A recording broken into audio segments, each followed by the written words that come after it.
ሰላም ተመልካቾቼ እንደምን ዋላችሁ? ዛሬ እንግዲህ በኮሜንት በጻፋችሁልኝ መሰረት ጨጨብሳ ለምን ሰርተሽ አታሳይንም ስላላችሁ ቤት ባፈራው ቤት ውስጥ ባለው በሰራ ነው ዳቦ በከንቱ ዝም ብለን ከምንጥለው ወደ ቆሻሻ ከምንከተው ጥሩ አድርገን ሰርተን እንዴት መመገብ እንዳለብን ላሳያችሁ ስለፈለኩኝ በኮሜንታችሁም እየጻፋችሁልኝ ስለሆነ ዛሬ እንደ ቤቴ ሁሌም እንደምላችሁ በጓዴ ውስጥ በመሰራው እንደ ቤቴ በመላችሁ ላሳያችሁ ነው የፈለኩት። ተከታተሉ።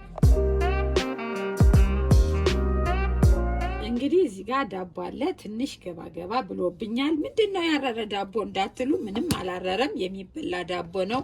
ግን ትንሽ ከጀላይ ነጥቆኝ ሁለት ስራ እየሰራሁ ልብስ ምናምን እያጠብኩ ስለነበር ትንሽ ቀማ አድርጎኛል። እናንተ ግን ቆንጆ አድርጋችሁ ጋግራችሁ በመከራ በምታሳዩት ልጆች አልበላ ብለው በዚህ ወጥቶ በዚህ ገብቶ የሚሉ ብዙ ሰዎችን አያለሁኝ። ዳቦ የኔ ልጆች አይበሉም ምንጥስየው የሚል አያለሁኝ። እኔ ግን ምንም ዳቦዬን የምጥለው ነገር የለም። እንደዚህ አርጌ በደንብ አርጌ ለየት አርጌ አዘጋጅቼ ስሰጣቸው አያውቁትም። እንደውም በጣም ደስ ብሏቸው ነው የሚበሉተኝና ስለዚህ ዳቦ አዘጋጅቻለሁ። ፈርፍሬዋለሁ። ኬክ የሚል ዳቦ ነው ብታወት፣ እውነት በካሜራ አይቀመስም። እንዲህ ፍርፍር ያለ ዳቦ ነው። እዚህ ጋር ቲማቲም፣ በሽሪምሪ ቀይ ሽንኩርት፣ በሽሪምሪ ነጭ ሽንኩርት፣ ድንች አዘጋጅቻለሁ። በርበሬ አዘጋጅቻለሁ። ጨው፣ ክኖር አዘጋጅቻለሁ። አለማድረግም ትችላላችሁ። እኔ ከቅመም እንዲቀለል አድርጌ በዚህ ባረገው ብዬ ስለፈለኩ ነው። ስለዚህ ቀለል ያለ ነው የማደርገው። እንዲህ ከበድ አድርጌ ጨጨብሳ ብዙ ማዘጋጀት በብዙ መልኩ ማዘጋጀት ይቻላል። እኔ ግን ቀለል አድርጌ ቤት ውስጥ ባገኘኋት ብቻ ልሰራት ነው ያሳየኋችሁ። በዘይት የጾም ነው መሰራላችሁ። ተከታተሉ። አሁን ቀይ ሽንኩርት ዲስቴን ዘይትን አስነሳዋለሁ።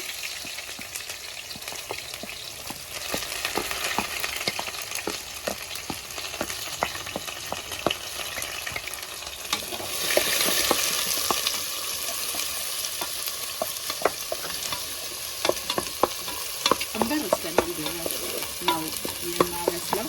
ትንሽ ይሆናል አይደል? ማር የመሰል ባህል እስከሚሆነው ድረስ እንዲጣፍጥ ድንቹን አብረን ጥብስ እናደርገዋለን። ከሽንኩርቱ ጋር ይጠራል። ከድንቹ ጋራ የዳቦውን ጨጨብሳ ወይም ዳቦውን ስታገኙት አብራችሁ የሆነ ለየት ብሏል አይደል? ደስ ብሏችሁ ትበሉታላችሁ። የድንቹ ጣዕም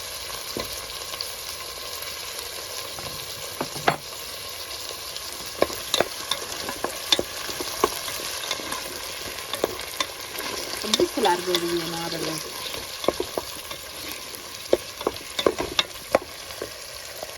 እሺ አሁን ቲማቲማችንና ነጭ ሽንኩርታችንን እንጨምራለን።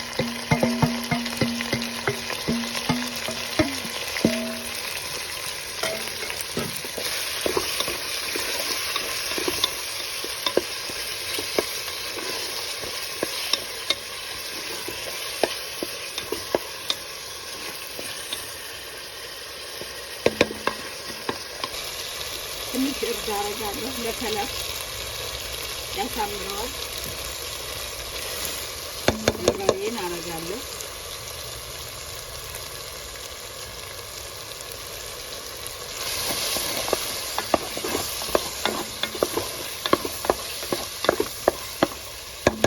ትንሽ እነዛው መሰለኝ ይበቃዋል።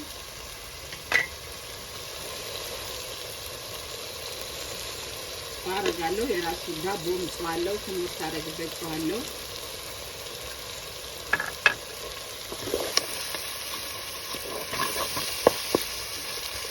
ትንሽ እንቁላላ በርበሬ ስላረኩበት ተመልሰን እንገናኛለን።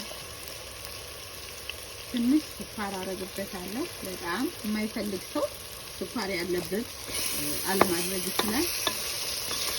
ሶሳችን በዚህ ነው ደርሷል። ትንሽ ሳይበዛ ውሃ እናደርጋለን። ምክንያቱም ዳቦ ብዙ ውሃ ካደረጋችሁት ይሄ የመያዝ ጭምልቅ የማለት ነገር እንዳይሆንባችሁ በጥንቃቄ ከለሩን አያችሁ። እርድ ስላደረኩበት እንዴት አባቱ እንደሚያምር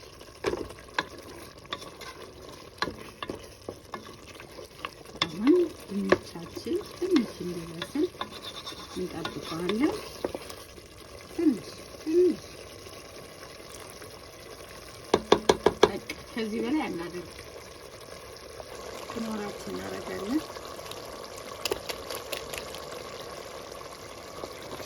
የማይፈልግ ያለማድረግ ይችላል።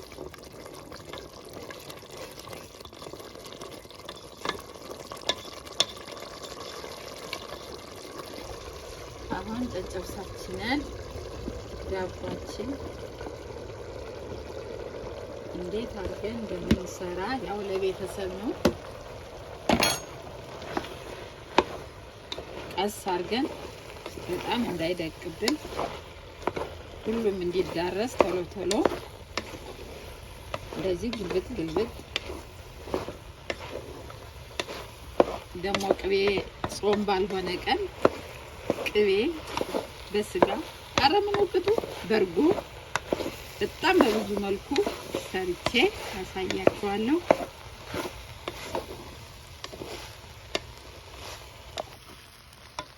ይሄው አሁን እንግዲህ ደርሷል። አሁን ለምግብ ዝግጁ አድርጌ ጠብቃችኋለሁ። ጠብቁኝ። እሺ ተመልካቾቼ እንግዲህ እንደምታዩት እንዲህ አሳምሬ ጨርሻለሁኝ። እኔ ልቀምሰው ነው፣ እናንተም ቅመሱት፣ ተወዱታላችሁ። ይሄው በጣም ነው የሚጣፍጠው። እንዲህ ቀለል አድርጎ በቤት ውስጥ ባለ የተሰራ ምግብ ውጪ የሚያምር ሆኖ ከሚሰራ በቤት ውስጥ እንዲህ ፍሬሹን ሰርቶ መብላት ለጤና በተለይ በአሁኑ ሰዓት ለጤና ተስማሚ የሆነ በቤት ውስጥ ባገኛችሁት ነገር ሰርታችሁ መብላት የተሻለ ነው ብዬ እመክራለሁ። በተረፈ ግን ስለተከታተላችሁኝ አመሰግናለሁ። ቻናሌን ላይክ እና ሰብስክራይብ፣ ሼር በማድረግ ኮሜንት በመጻፍ አበረታቱኝ። አመሰግናለሁ።